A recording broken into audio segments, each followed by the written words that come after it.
Verena Daniels and I fuse glass, and I started when I did a degree and majored in ceramics, but they had a glass kiln there, and so I thought, well, I'll have a go at that.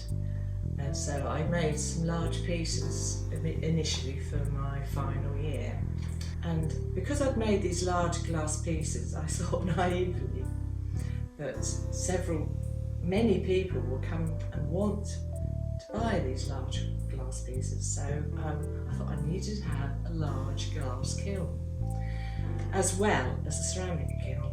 And gradually, as time went by, the glass has taken over, and so I eventually took myself off on a course to learn how to set the kiln. The other thing that I had to do was to decide what sort of glass to use, because when you're at university or college, had to have the normal bog standard glass that you'd buy in a hardware store.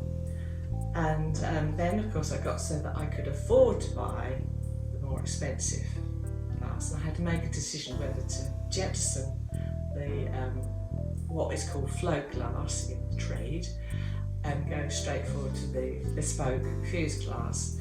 And in the end I decided that because I enjoyed the freedom, really, I've stuck with the two sets of glass, which is difficult sometimes because you have to remember neither of them are compatible. So if you mix them, they crack.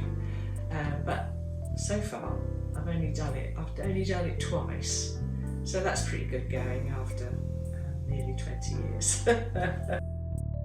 We live by the sea, and I think I've been here about 30 years in Felixstowe. I've reflected my surroundings with the seascapes, boats coming in and out, and it's forever changing.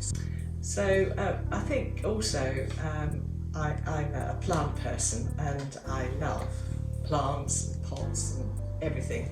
I've got snowdrops that I really love, and different things throughout the season that I sort of tend to show. I was involved with a group of artists that did an exhibition out in West Suffolk at Blackthorpe Barns, and my mum had just died, and I thought, and I've got a lot of old photos, and so I transposed it onto glass. There was in the collection the teams of horses ploughing the fields, and it was in a way quite cathartic for me. I've been asked to do several commissions, usually quite often sea scenes, but the one that I quite liked, which is a little bit different, was an autumn tree scene. I've got to the stage where I shall carry on as long as I can, and hopefully I shall still be here in X number of years' time.